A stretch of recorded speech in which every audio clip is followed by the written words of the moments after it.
Bonjour à tous, bienvenue dans cette nouvelle vidéo qui sera un bilan couture. Donc pour ceux qui ne me connaîtraient pas, je m'appelle Morgane, ici on parle beaucoup de tricot et de couture et je suis la créatrice de la marque Atelier Bernie, une marque de patron de couture. J'ai pas filmé de bilan couture depuis très longtemps, j'ai regardé un peu avant sur ma chaîne pour savoir ce que je vous avais montré la dernière fois et la dernière vidéo remonte à mi-mai je crois, 2024, donc voilà, ça fait 7 mois. Donc j'ai pas mal cousu depuis, un peu moins que les années précédentes peut-être, mais ça va peut-être paraître beaucoup pour certains, mais voilà, sachez que c'est mon métier, donc à chaque fois, là je vais vous présenter mes 3 derniers patrons et d'autres modèles que j'ai recousus. Et à chaque fois pour mes nouveaux patrons, je couds entre 2 et 4 versions, donc forcément voilà, ça fait beaucoup de projets. Avant de parler de mes patrons, je voulais vous parler un peu de ce que j'ai cousu juste pour Noël. Alors je sais que c'est plus d'actualité, mais voilà, comme ça moi j'aime bien dans mes bilans qu'il y ait tout qui soit référencé. C'est trop professionnel ces termes. J'aime bien vous présenter tout ce que j'ai cousu. J'ai plus rien avec moi, je réfléchis, donc je vous mettrai des photos et je vais en parler assez rapidement parce que voilà, comme ça ce sera fait. J'espère qu'il n'y a pas trop de luminosité. On va rester sur le premier réglage. D'ailleurs je vous ai pas dit ce que je portais, alors c'est pas du cousu main parce qu'il fait trop froid, mais c'est du tricoté main. C'est mon petit Akitch jacket. C'est mon gilet dont je vous parle dans mon bilan tricot numéro 7. J'ai toujours pas de bouton, donc je mets une épingle pour qu'il reste fermé. Et du coup, voilà, je vous le montre. Je crois que je vous l'avais pas montré porté, enfin je sais plus. C'est un petit gilet que j'ai fait crop et qui a une finition au crochet. Désolée pour les bruits de chaise. Hop, voilà. Super, je vous montre un endroit où c'est raté. J'avais même pas fait gaffe. Ah non, c'est juste une maille qui est un peu plus grande. Mais du coup, voilà, ça fait un joli point. Il y a la même finition sur le bout des manches, d'ailleurs, comme mon t-shirt qui vient du commerce que j'ai depuis 10 ans. Et le bas aussi, ainsi du coup que l'encolure. Et du coup, dans le dos, c'est pareil. Donc voilà, je l'aime énormément. Et j'ai en fait oublié en tricotant de tricoter les boutonnières. Du coup... j'ai choisi des boutons qui sont assez petits et je pense que je vais juste écarter légèrement une maille et puis repasser peut-être avec un fil pour la solidifier et bien la fixer. Bref, il faut que je le fasse, mais vous savez, ces projets qui sont en attente de réparation ou de finition, mais qu'on peut quand même porter, donc en fait, on laisse traîner. Mais là, j'ai pas mal de réparations à faire et d'ailleurs, je me demandais, vous allez me dire, j'aimerais bien lancer un défi autour de ça, juste pour se motiver à réparer nos projets qui ont besoin de réparation. En fait, en tricot, j'ai 2 tricots. Non, j'ai un tricot où il y a un trou, du coup il faut que je reprenne les mailles. Et j'ai un gilet, il faut que je reprenne les boutonnières parce que les boutons sont cassés, ils ont entaillé le fil, donc faut que je reprenne ça. Et en couture, j'ai 2 robes dont le dernier bouton en fait de la jupe. En fait, souvent je porte mes robes même chez moi et les 2 fois je me suis agenouillée sur un truc, donc avec la robe sous le genou. Et en fait, en écartant la jambe, ça a tiré sur la boutonnière et du coup le bouton a déchiré un peu le tissu et a agrandi la boutonnière. Donc j'ai ça sur 2 robes et c'est des robes que j'adore, donc j'aimerais bien réparer ça. J'ai des boutons qui manquent parfois, enfin voilà, des petits trucs qui attendent et je me dis que ça pourrait être sympa de faire un petit défi pour un peu comme les défis je termine mes encours, mais là plutôt je reprends des vêtements portés mais pour les reporter et les faire durer dans le temps quoi, plutôt que d'en coudre d'autres. Donc voilà, dites-moi si jamais ça peut vous plaire, sachant que du coup j'organise un défi qui devrait sortir dans pas longtemps. Il faut que je m'occupe de recontacter les partenaires pour vous remercier pour les 30 000 abonnés sur Atelier Bernie. Un défi, du coup ce sera un défi avec 3 3 thématiques qui durera 2 mois je pense. Et il y aura plein de cadeaux à gagner puisque j'ai 8 ou 9 partenaires qui offrent de très beaux cadeaux. Donc, et moi aussi j'offrirai des patrons. Donc voilà, du coup il va y avoir ce défi là, donc je sais pas si ça fait pas trop de faire 2 défis en même temps, sachant qu'ils ont rien à voir et je pense que ce sera plus sur mon compte perso, le défi de réparation de nos vêtements. Et du coup le défi de couture ce sera exclusivement un défi sur les patrons Atelier Bernie, donc ce sera sur mon compte pro. Voilà, bref. Passons le blabla est fini.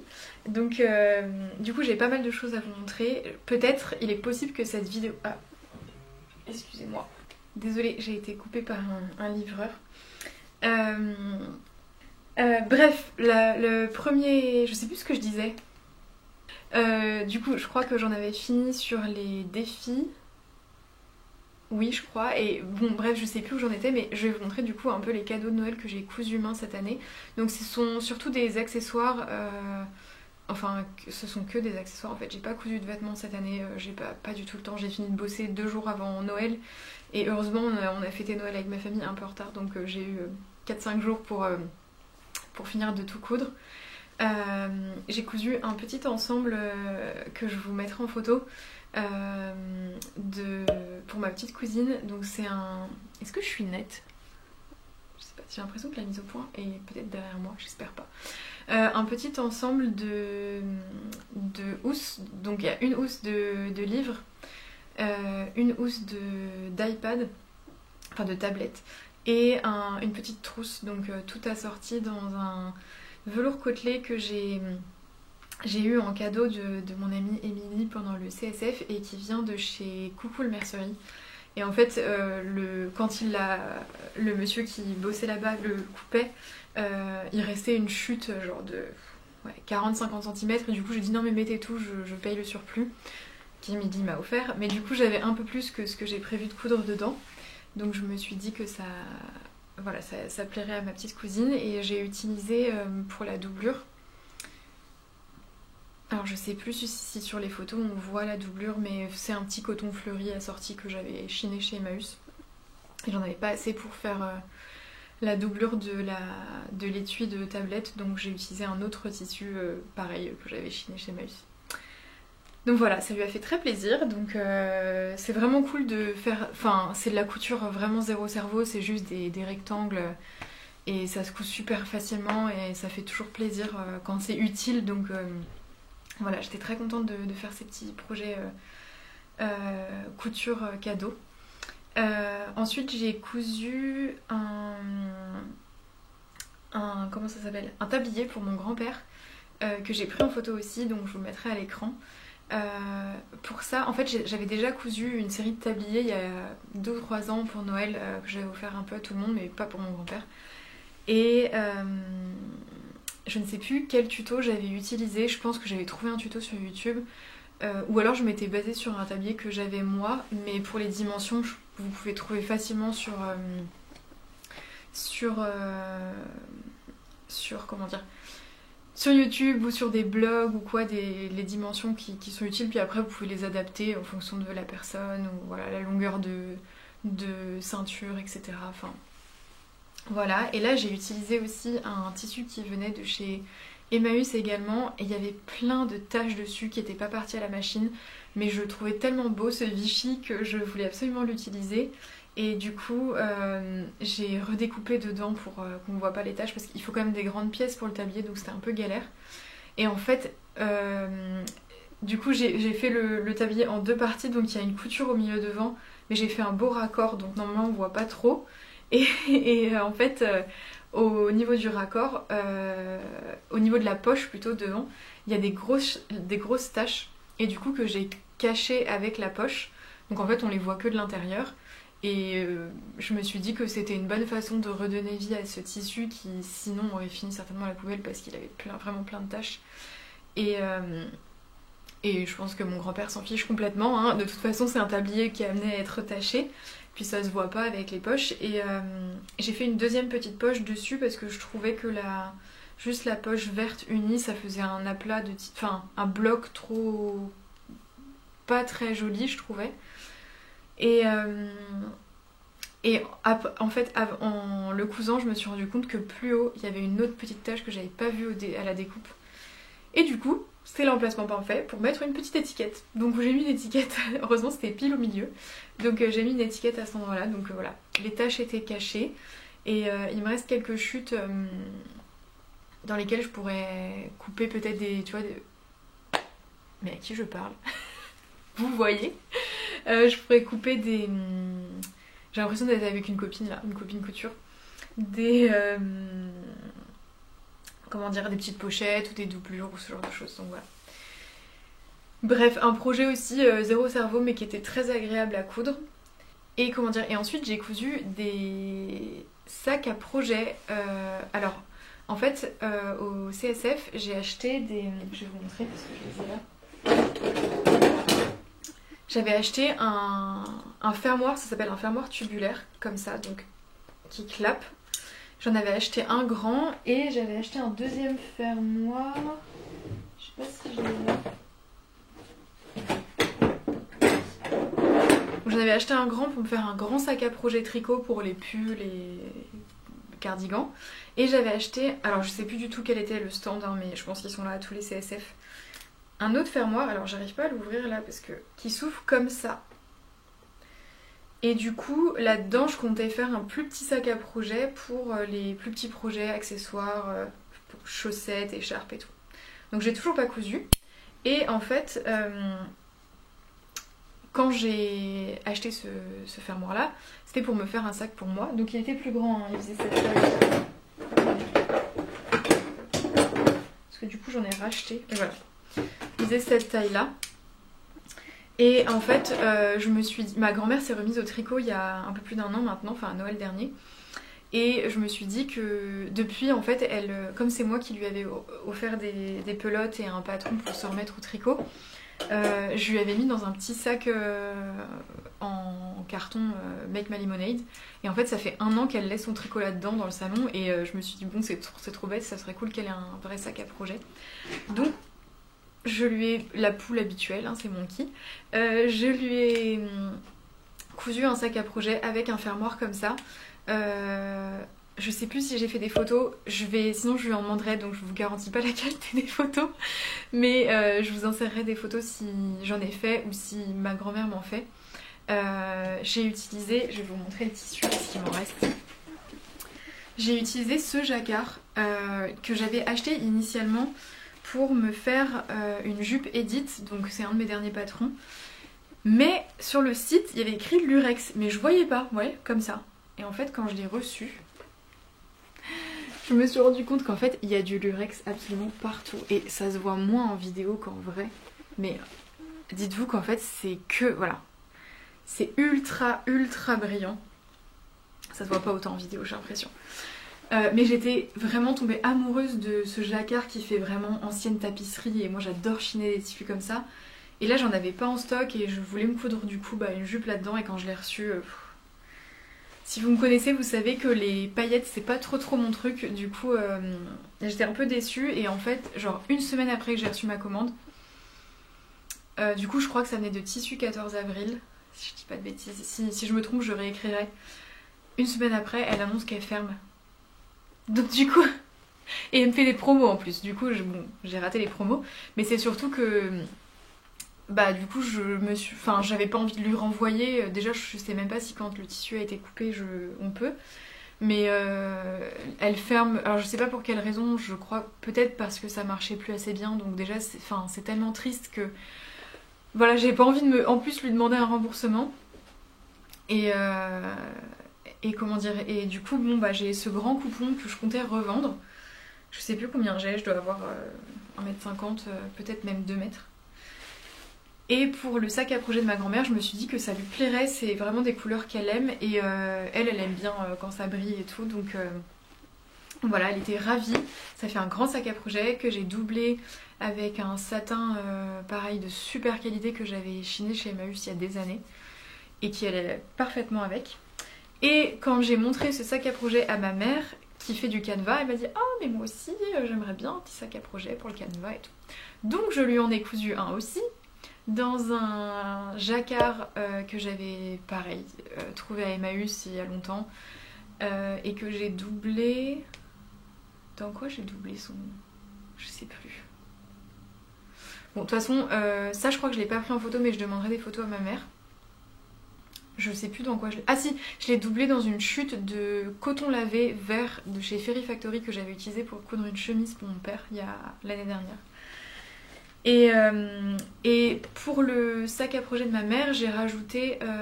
vous savez quoi? Je la vois ce soir, je ferai une petite vidéo comme ça, je l'insérerai. J'ai rajouté une poche zippée à l'intérieur pour qu'elle puisse mettre ses aiguilles à canevas parce qu'elle les paume tout le temps. Et aussi, je lui ai rajouté des anses. Parce que en fait celui de ma grand-mère j'avais pas mis de anse parce que bon quand on est chez soi on n'a pas forcément besoin, mais ma mère le trimballe un peu partout et du coup elle m'avait dit oh moi avec des anses ce serait pas mal. Donc voilà, du coup elle a des petites anses et c'est vrai que ça rajoute une touche encore plus mignonne je trouve, et je l'ai fait un format en dessous. Vu que j'avais acheté qu'un seul fermoir tubulaire, j'en ai recommandé. Alors il y en a sur pas mal de sites, mais là j'avais besoin d'être livrée super rapidement avant les fêtes et du coup j'ai commandé chez Amazon.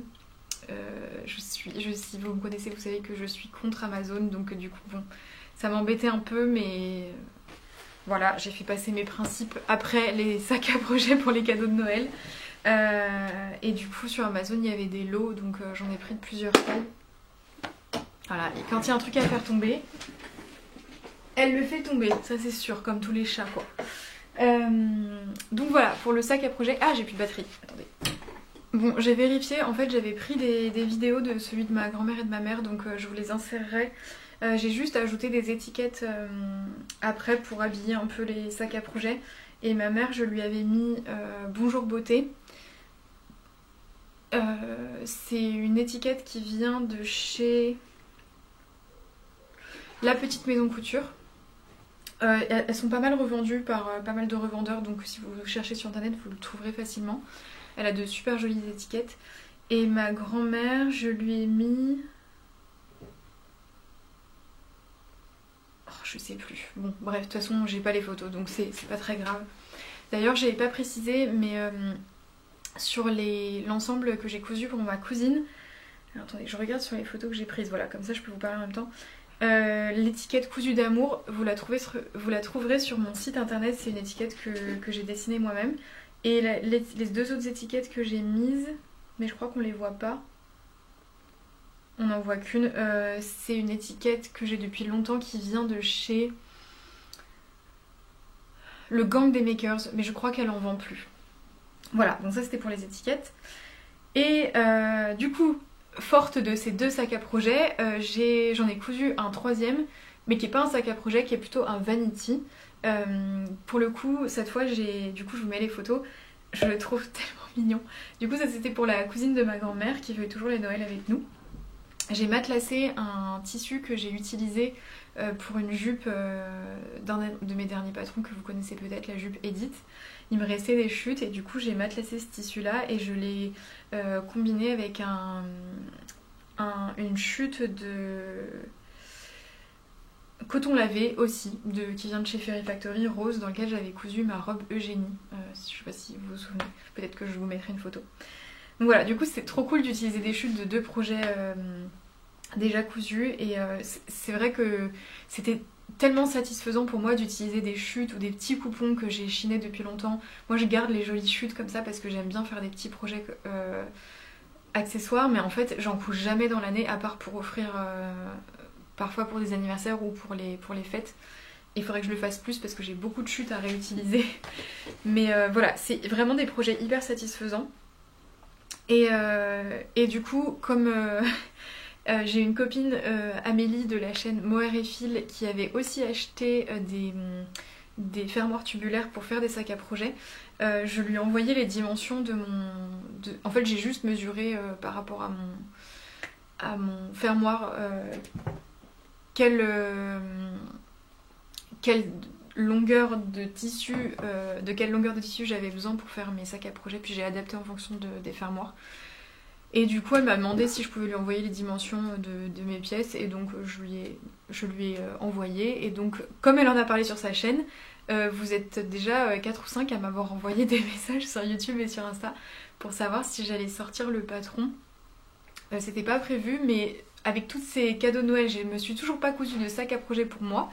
Donc je me suis dit que ça pourrait être cool que je couse le mien en vidéo et comme ça vous aurez le tuto à réutiliser et réadapter en fonction de la taille de vos fermoirs. J'essaierai de vous expliquer comment j'ai... Enfin c'est vraiment pas compliqué.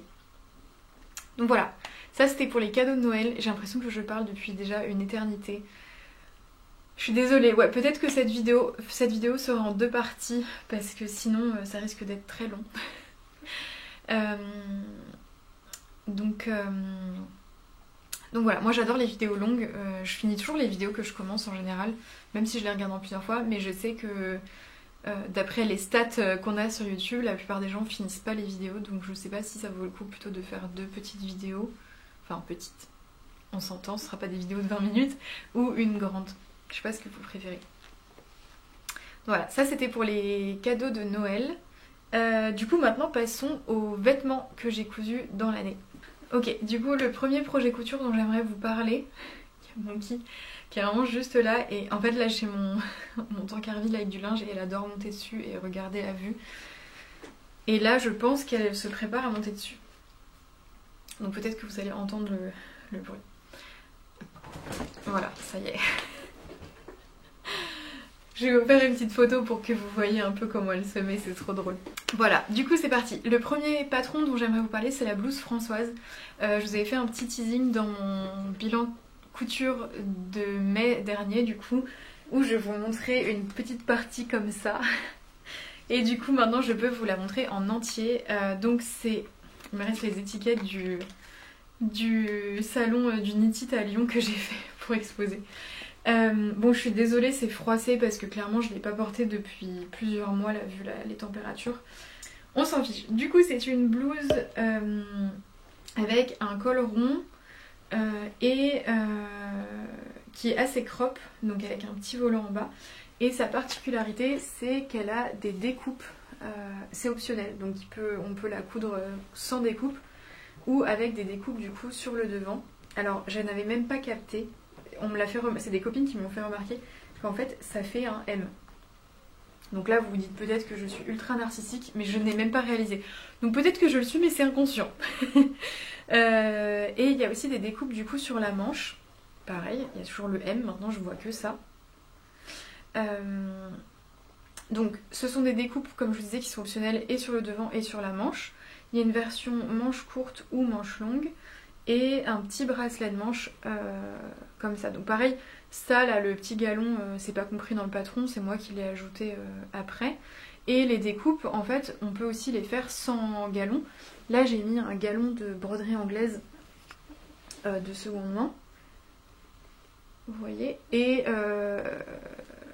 je vais vous montrer d'autres versions, mais j'ai pas toujours mis un galon de broderie anglaise, j'ai utilisé d'autres choses. Et du coup dans le dos elle est toute simple, j'ai fait une petite patte, comment ça s'appelle, une petite goutte pour la fermer. Alors ici c'était une version test, donc j'avais mis un petit ruban, j'avais mis le bouton à l'intérieur. Il me semble que oui, dans la version définitive c'est comme ça en fait. Il y a une bride qu'on fait à la main. Il y a un tuto vidéo pour vous montrer comment faire ça, mais vous voyez, c'est une bride. Est-ce que la mise au point va se faire? Voilà. Voilà. Une bride cousue à la main, je sais pas si vous voyez bien. Et le bouton qui est à l'extérieur. C'est hyper simple à faire, hein. Franchement, c'est assez propre comme finition, j'aime beaucoup. Et donc voilà, c'est la petite blouse Françoise que j'aime énormément. J'adore le fait que ce soit une coupe très simple, mais à la fois qu'il y ait tous ces détails. Du coup, ça la rend assez versatile parce qu'une version toute simple, enfin sans découpe, c'est vraiment un patron ultra débutant. Et il y aura juste les fronces à maîtriser et la pose des bracelets de manche. Et pour la version avec les galons, en fait il n'y a pas vraiment de difficulté. si ce n'est l'angle, enfin la pointe à coudre. Ça pareil, je vous le montre bien en vidéo, donc il faut juste prendre son temps et bien positionner son aiguille, etc. Mais c'est vraiment pas compliqué et voilà, j'adore ce modèle. J'ai trop hâte de pouvoir reporter mes petites blouses. Du coup, je vous montre une deuxième version que j'avais cousue pour la sortie. Donc là, pareil, en fait, c'est exactement la même version. Sauf que j'ai mis des galons de tissu que j'ai coupé dans un tissu que j'avais, donc rayé. Donc ça donne un tout autre style. Je crois qu'elle plaît moins celle-ci. C'est vrai qu'elle est un peu moins classique que la Vichy galon. Mais moi je l'adore. Et du coup je l'ai cousue dans une chute de lin lavé. Qui vient de chez Dressenstoffen. J'avais cousu une robe Rita longue dedans. Si vous me suivez depuis mes débuts, c'était un de mes premiers patrons Rita. Et j'adore ce rose. Et là pour le coup, vous voyez, j'ai pas mis de... Aïe, mon cintre s'est accroché dans mon tricot. J'ai pas mis de galon sur le volant du bas. Et en revanche, j'ai mis un galon sur le bracelet de manche, mais pas au même endroit. Donc en fait, c'est ce que j'aime avec ce patron, c'est qu'on peut vraiment s'amuser. Il y a aussi une option, j'ai oublié de vous en parler, avec un petit volant froncé sur l'encolure. Je vais vous montrer parce que j'ai cousu une version comme ça. Et du coup la finition à l'intérieur c'est une finition au biais. Donc il n'y a pas de parmenture et c'est pas doublé, c'est vraiment une finition au biais. Donc il y a quand même une couture sur l'extérieur, à moins que vous fassiez une couture invisible. Donc voilà pour ces deux versions. Je vous mettrai des photos portées de toute façon tout le long. Et alors là vraiment j'ai un peu honte de l'état de mon haut. Il était plié pour le coup, mais vous aurez des photos pour rattraper un peu le truc. Donc ça c'est ma version. Il y a un gros pli devant, je suis désolée. Mais bon, c'est la vraie vie quoi. C'est ma version sans manches. Mais j'ai aussi oublié de vous dire qu'il y avait une version sans manches avec des petits volants de manches comme ça. Et donc voilà la version avec un volant sur l'encolure. Et cette version, c'est une version sans découpe, donc toute simple, avec un petit volant en bas. Là j'ai utilisé une broderie anglaise. Pareil, c'était une chute que j'avais qui vient de chez Pretty Mercery, que j'ai depuis des années. J'avais cousu en fait une blouse en viscose pour le corps et j'avais cousu que les manches dans cette broderie anglaise et j'avais fait un rappel de... C'était une blouse avec des manches bouffantes et en fait le poignet était en tissu blanc uni et le volant était dans la broderie anglaise comme la manche. Du coup j'aimais bien ce jeu de matière, c'était assez sympa. Et voilà dans le dos avec la petite goutte et le petit volant tout simple. Donc ça c'est une version que j'aime beaucoup mais vraiment pour l'été quoi. Hyper légère et ça fait quand même un petit haut assez habillé, assez classe. Bien que ce soit sans manches, je trouve que les volants et le petit col et le fait qu'elle soit toute droite, c'est aussi un patron qui est assez sympa pour mettre en valeur un joli tissu comme ça. Vu qu'il n'y a pas de découpe, il y a juste des pinces poitrine. J'ai oublié de vous le dire, on les voit bien là. Là, il y a des pinces poitrine. C'est un patron qui est sympa pour mettre en valeur un joli tissu. Et du coup, ensuite j'ai cousu, alors beaucoup plus tard dans l'année, mais bon, je vous montre toutes les versions que j'ai cousues de ce patron en même temps. Je ferme son petit bouton. J'ai cousu une version manche longue, qui n'est pas sur cintre. Là, pour le coup, j'ai pas utilisé un tissu uni et un galon à motif, j'ai fait l'inverse. Donc ça, c'est une ancienne... Je sais plus... Bon, c'est un ancien drap que j'avais trouvé chez Emmaüs, que j'adore, avec des grosses fleurs. Je trouvais que ce modèle le mettait vraiment bien en valeur. Et du coup, j'ai découpé des galons... Ça aussi, je l'explique dans le tuto vidéo. Hein. Vous pouvez utiliser des galons de 4 cm que vous coupez vous-même dans le tissu de votre choix. Dans un tissu, en fait, satiné. Du coup, mais légèrement, hein, pas trop. Et du coup, ça accroche bien la lumière et j'adore le contraste du tissu avec ce galon. Je trouve que les couleurs s'accordent parfaitement. Et voilà. Et du coup, c'est une version manche longue. Et là, pour le coup, qui a des poignées de manche avec un rappel de galon sur le bout des poignées de manche. Alors là, mes poignets sont ouverts, mais il y a bien des boutonnières avec les petits boutons. Attendez, je vous la montre quand même en bonne et due forme. Hop. Voilà. J'adore ce modèle. Et du coup dans le dos pareil, la petite goutte avec le petit bouton identique. Et voilà le petit volant. Donc pareil, je vous mettrai des photos. Celle-ci je l'ai terminée, je crois que je l'ai terminée en septembre ou en octobre. J'avais publié un réel, comme je la finissais, j'avais fait un petit réel. Et elle vous avait bien plu, donc moi aussi je l'adore. Donc voilà pour Françoise. Du coup c'est un patron qui est en PDF et en pochette sur mon site. Comme je vous disais, vous avez un tuto vidéo que je vous mettrai en description. Et je crois que je vous ai tout dit. J'aimerais bien me faire une version robe, toute simple, en rallongeant juste le volant. Ça peut être vachement sympa je pense. Une petite robe à enfiler. Et aussi j'ai une mousseline de soie plumetis rose que j'avais trouvée à la foire au coupon l'année dernière, au coupon de Saint-Pierre. Et j'aimerais beaucoup me coudre une version manche longue comme ça, mais sans découpe, en mousseline de soie. Je vais vous la montrer, vous allez me dire ce que vous en pensez. C'est ce tissu, hop, vous voyez. Donc c'est vraiment c'est super fin, donc c'est une mousseline de soie comme je disais, plumetis, d'un rose que j'adore. Et en fait j'aimerais beaucoup jouer avec la transparence en doublant le devant forcément et le dos, je pense, mais en laissant les manches non doublées, et je pense que ça peut être super beau. Et j'ai un bon métrage quand même, c'est une toute petite laise mais j'aurai assez. Et puis ça me ferait coudre les tissus de mon stock, ça serait cool. Donc voilà, je pense, ça fait un bon moment que j'y pense, et là avec l'hiver et en me disant que le printemps va bientôt revenir, je me dis que c'est peut-être le bon moment. En blouse de printemps. Donc voilà pour la blouse Françoise.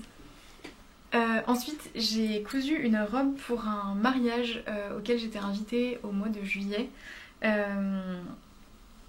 Et c'est un de mes anciens patrons, un de mes patrons préférés, c'est la robe Georges. Alors attendez, pour que je vous montre ça comme il se doit. Peut-être que ce côté c'est mieux. C'est pareil. Donc c'est une robe, alors elle est très longue, donc je vous la montrerai en photo portée. Mais c'est une robe avec un col V, avec une option de col, de petits cols comme ça, très vintage, inspiré des robes d'après-guerre que j'adore. Et qui a des découpes princesses devant et dans le dos. Hop, ici. Et qui a une option du coup de nœuds qui sont pris dans les découpes princesses devant et dos et qui viennent se nouer sur le côté. Ou deux nœuds juste dans le dos qui viennent se nouer dans le dos pour marquer la taille. Donc c'est une robe qui n'est pas du tout moulante, qui a justement un effet un peu blousant ici, parce que je voulais qu'en resserrant il y ait cet effet là. Elle est boutonnée sur le devant jusqu'en bas. Et elle a des manches qui sont très légèrement papillons. Bon là avec le froissage on se rend pas du tout compte, mais je pense que sur les photos vous le verrez mieux. Et elle est doublée sur le buste, donc en fait je vais vous la montrer sur l'envers, comme ça ce sera plus parlant je pense. Donc elle est en boule en bas. Par respect pour la robe, voilà. Donc voilà comment elle est doublée. Donc en fait ça permet de la porter sans soutien-gorge si vous le souhaitez. Ou si le tissu est un peu fin et que vous n'êtes pas trop à l'aise. Après vous pouvez très bien prolonger la doublure sur toute la robe. En fait c'est juste les mêmes pièces mais en coupé dans la doublure.